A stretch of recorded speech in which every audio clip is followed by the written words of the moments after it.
You test into the fourth category. The fourth category is an uninvolved parent.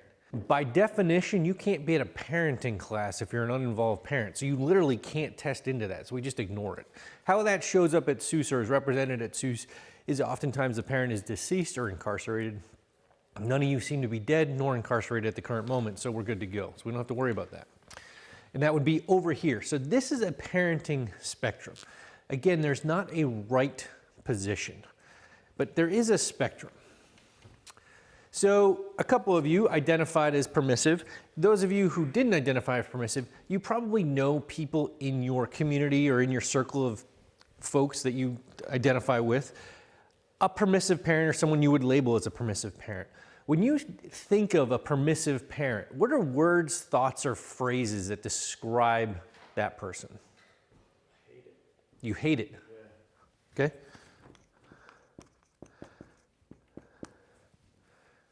What else? Lack of rules, I guess. Lack of rules, okay. I'm sorry? Lack of awareness, sure.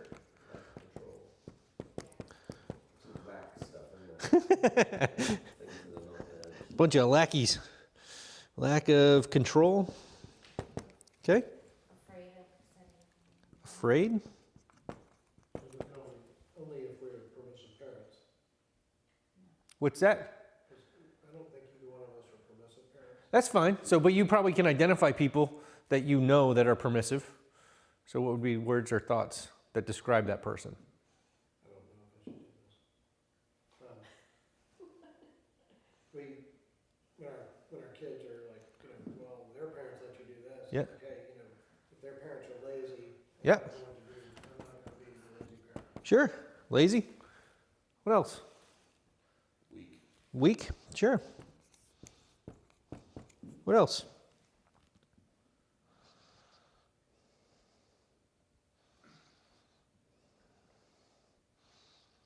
Oftentimes I hear friend.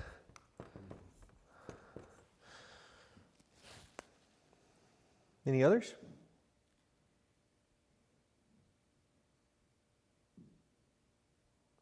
Okay. So on the other end of this spectrum is the authoritarian parenting style. And again, it's the opposite. So you may not have identified as this, but you probably know parents, and maybe this is how you were parented. But what would be words, thoughts, or phrases that show up here? How to describe this person, this parenting person? Cold. Cold. Yep. Scary. Scary. Loud. Dictator. Harsh. Dictator. Over-involved. I'm sorry? Over-involved. Over-involved?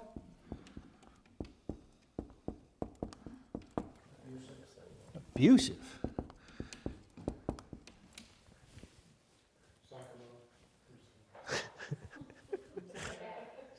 Kind of rule obsessed or something like that. Rule obsessed, sure. Rules. Not approachable.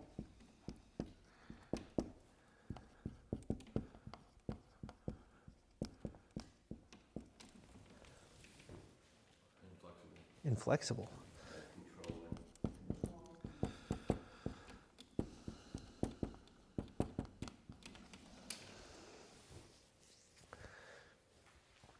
Others? Insecure. Yes, I was thinking scared and insecure. Insecure. Okay. I was insecure from probably go for permissive too, thinking about my own permissive tendencies. So you want it over here as well? Yeah. Sure. I think that's because I also scored pretty high on the permissive. All right. It works. Okay. So we have permissive on one end of the spectrum, authoritarian on the other end of the spectrum, but now we have this center lane parent. And a few of you actually tested into this. So how would you describe this person?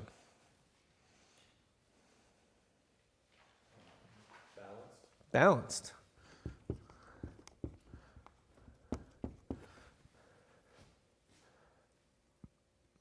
Or indecisive.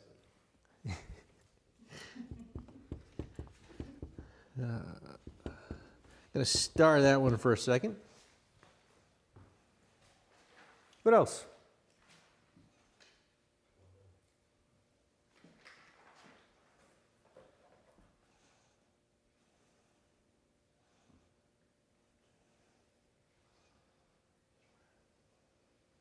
This could be the helicopter parenting, unresponsive to my child's feelings and needs, if you're over responsive. Well, again, like, Take a child's desires into account. so I mean, I'm fascinated that this group is quiet, given that half the group identified here. But we'll leave it open for a minute. We'll come back. Well, it's like you know, I identified there, and I'm like, yeah, this is where I am.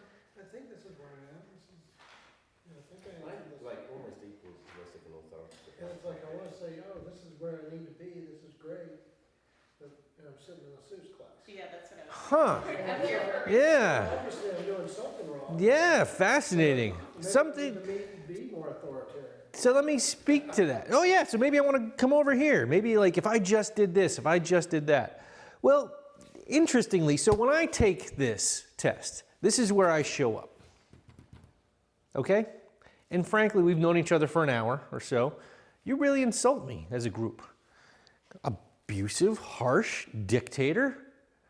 Really? No. I just hold kids to expectations and they meet my expectations. And I've been down this road, kid, and if you just do what I say, your life's going to be a lot easier. I hold you to high expectations. Now get over there and do it. Maybe not the best approach always. But that's definitely when I am afraid. So, little 14-year-old Sue, part of her problem was she looked like 21-year-old Sue, but she was 14. Bob shows up in my driveway, driving a sweet car. Sue's like, hey, you know, I'm gonna go out with Bob. I look at her, I look at his car. No, you're not. Absolutely not. I didn't even stop to think. It's like, nope. Yeah, I am. No, you're not. Like, absolutely. Took this position right away. I knew what she looked like. I knew what car he was driving. I know what he wants driving that car when she looks like that. It was like, no, not gonna happen. You're 14 years old. That's probably a little harsh. And when I finally slowed down and got to know Bob, Bob's actually a decent kid. He just happened to drive a sweet car. I was a little jealous of the car. But like, he was a sweet kid. He's a good guy. But it was all about my fear. It was all about me. But I didn't stop to think about how that reacted. I just went here. Other times, I got kids, can I have? No. Can I have? No. Can I have? No. Can I have? No. Can I have? No. We'll label your son persistent. He may fall in this group. Can I have? No. Can I have? No. And he's going on and on and on. Oh, forget it. I don't care. Just get out of my face. Go away. And all of a sudden, I go to permissive. Like, just stop. You have worn me out, kid. I'm done. I can't take it anymore. Stop asking me the same question. And I've gone to permissive without really thinking about it. All because Junior just wore my little butt out. So sometimes it's my emotional experience that's actually driving my position where I show up as a parent. Other times, I watch it in couples. I wouldn't have to be such a hard ass if she wasn't such a pushover. If that lady could hold a boundary, if she just changed. Or I get parents labeling their kids. If my kid just did what I asked, I wouldn't have to be such a prick. I mean, it'd be so easy. Why is it so hard to clean? Like, could they just clean the room? I wouldn't have to ride him so hard if he would just clean his room. And so it's all about that other entity. I watch couples fight all the time just because they have different approaches and they point the finger at the other. It's like, hey, if they change, I can be different. If my kid changes, I can be different. But what happens in that dynamic is you're waiting for somebody else to do the work first. How does that work out? Not so good. So lesson number 1 today, who can you control? Yourself. And we spend a whole lot of time as parents and people trying to control others. If they do this, then I'll do something different. You have no control in that position. None. So, in the introductions, I asked you what you wanted to get out of this. I didn't say we, for a specific reason. Because I don't care about you as a couple. How long have you guys been married? 24? No, I should have asked him, right? Yeah. Look on the inside of the ring, buddy. Is it engraved? And how long you guys been together? Together, Married? we've been together for 23 years, married. Nice. It's awesome. And we're going to talk about how awesome 23, 24 years is together tomorrow. I will worry about that tomorrow. But today, it's all about you as individuals. And so I ask you in the introduction, what do you want to get? Because I want you to speak from a position of you, not as a we. I understand. It's about controlling us as individuals. So, as parents, sometimes we're here. Sometimes we're here. Oftentimes, like, parenting groups throw in this, like, fabulous group word, balanced, listening, insightful, you know. Absolutely, yeah. No, and realistically, this is where I want you to be. We're going to spend a whole lot of time talking about this is where we want to be. Why?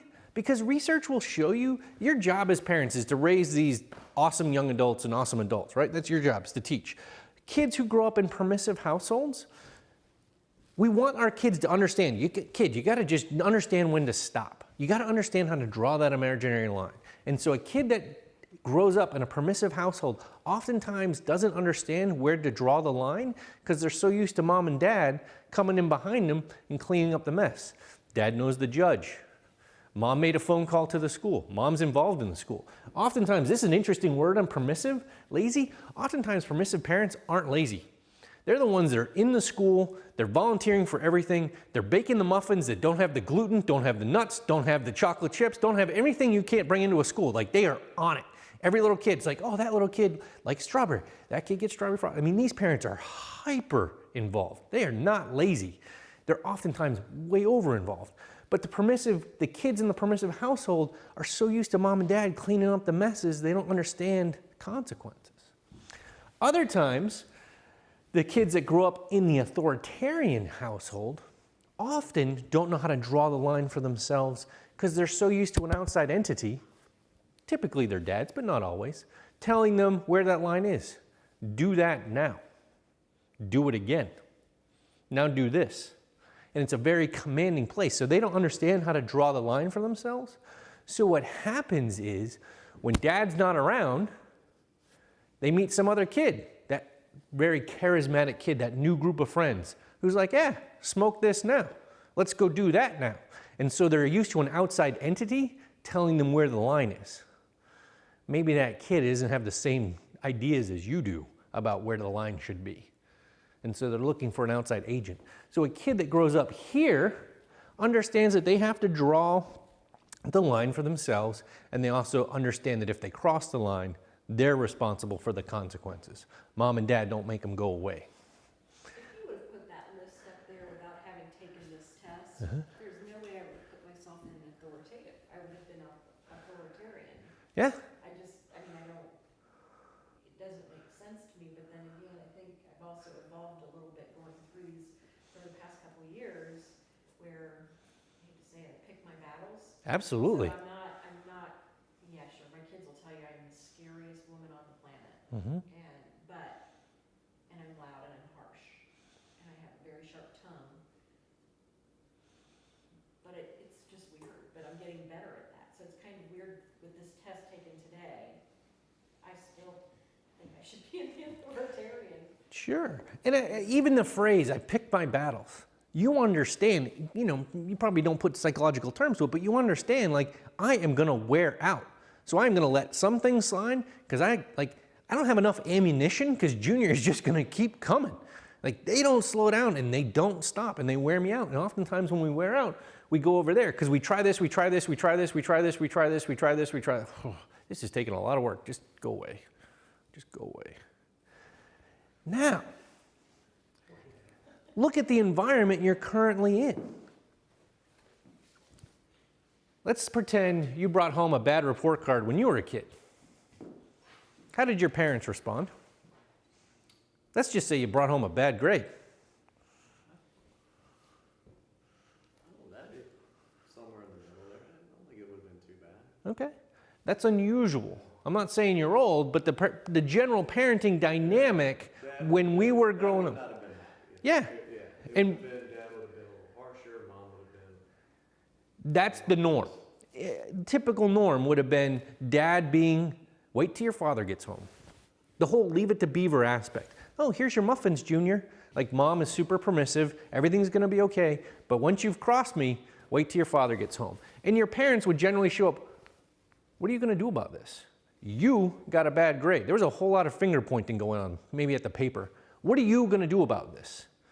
Now, when Junior brings home a bad grade in our society, wow, we have a problem here. We should go in and talk to your teacher. It's a lot less of this and a lot more of this. The 5-year-old soccer game. It's 12-0. Hey, Junior, what was the score? Oh, it's 12-0. We tied. What do you mean you tied? Well, I got a blue ribbon.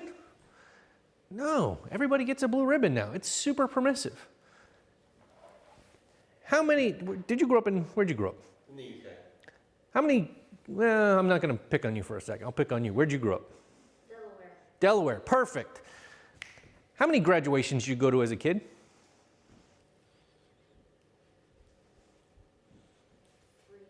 3. I had 3 brothers. Okay, but how many did you participate in as the person? 1. Oh, I know. No.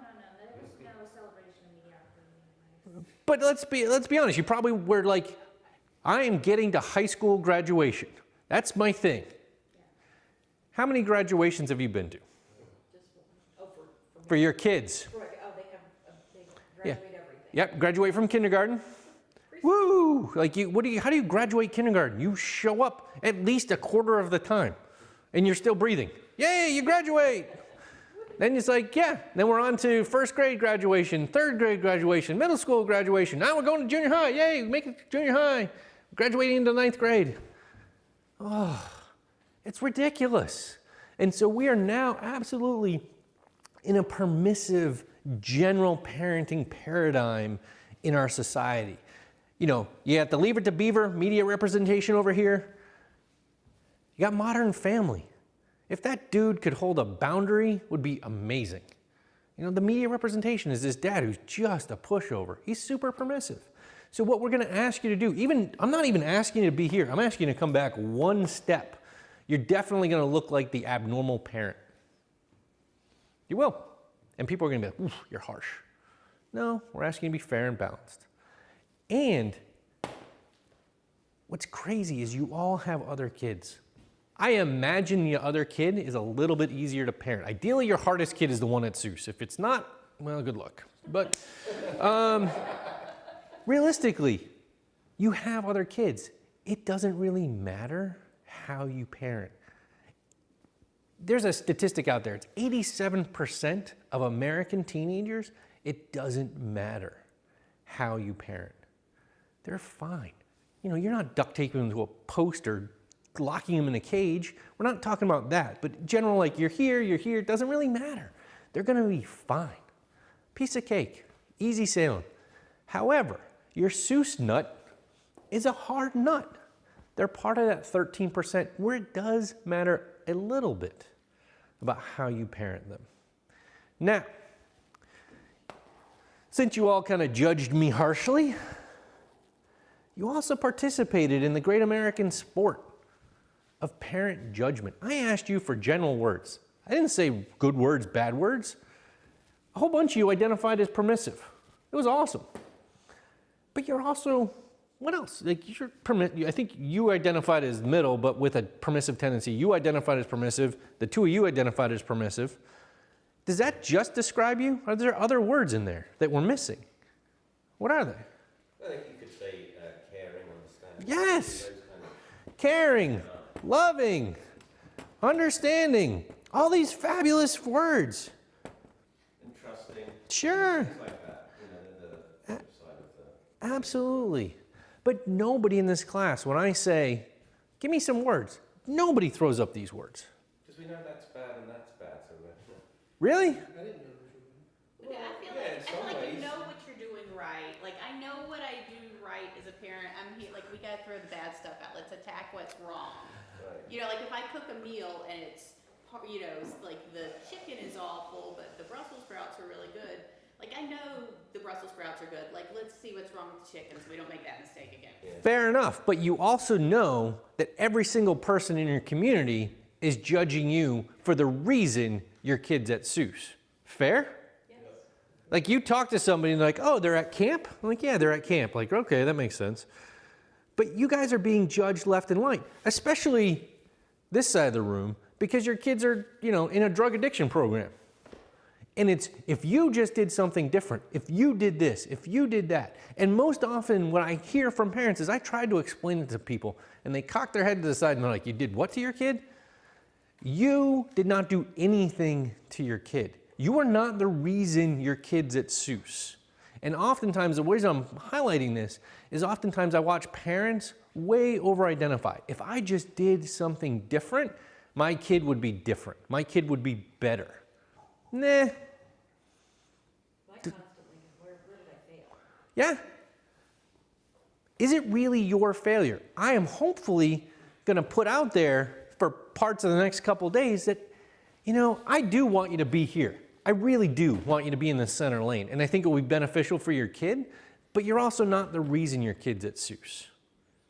You could do things amazingly well as parents. And sometimes your kids are still going to end up in treatment. It just happens.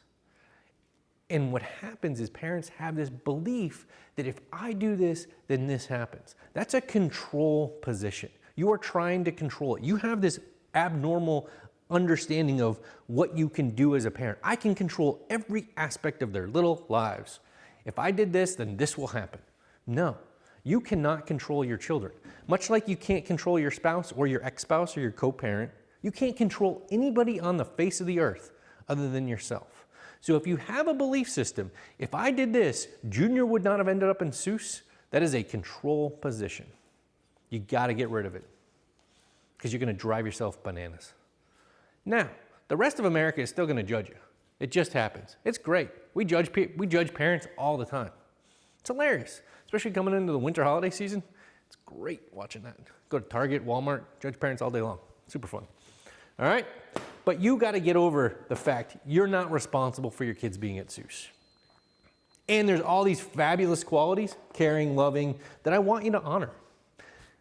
Like here, I'm good. Yeah, I hold people to high expectations. I'm good with that. It's actually a pretty decent quality. So there's all these other things that we need to include. Fair? Now, one other quick diagram to drive my point home.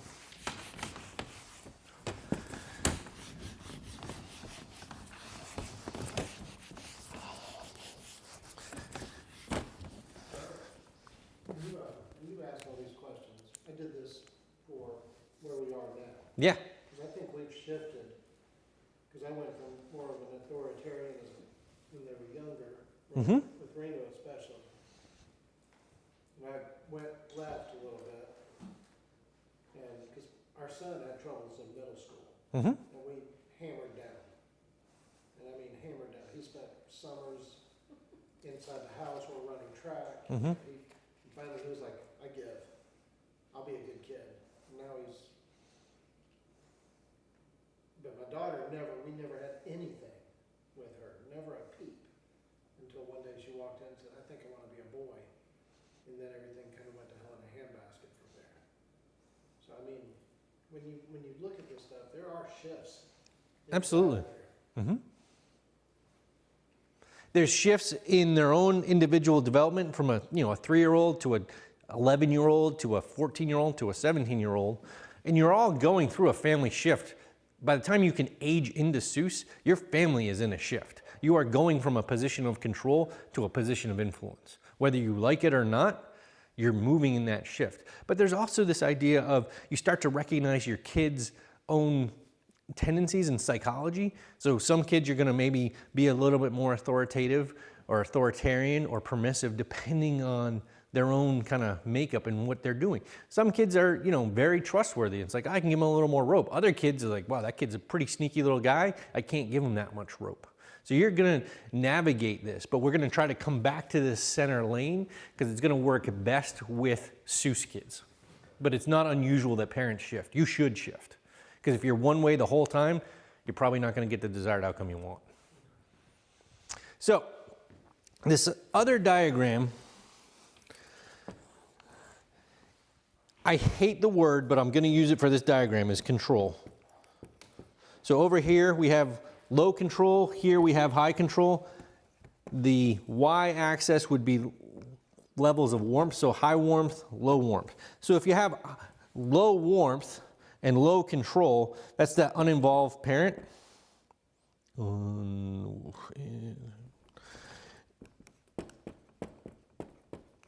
But if we have low control, kind of this side, but high warmth, that would be the permissive parent. Lots of warmth, but you even used the word. Somebody even threw out the word in that panel of control, low control. Over here, we have high control, but low warmth is that authoritarian. I'm struggling with spelling. Again, even the words, the descriptive words, I think maybe you threw out the word cold. Like somebody used the word cold. Like that is a cold person on that end of the spectrum. But there is high levels of control. Do this, don't do that, do this, don't do that. And what we're targeting is here. So it's the high warmth and high control. Again, I will talk to you a whole lot. You can't control your kids, but for this diagram, I'm using it. So it's this is where we want to be. And that's the authoritative parent, that balanced, kind of understanding parent. All right? And what's going to result is kids, as they grow up and kind of reach that level of independency, 18, 19, 20, whatever we're calling it, is the idea that they can draw that marker for themselves. This is my limit, and I know if I cross the limit, I'm going to be responsible for my consequences. Mom and dad aren't coming in. So that's what we're targeting.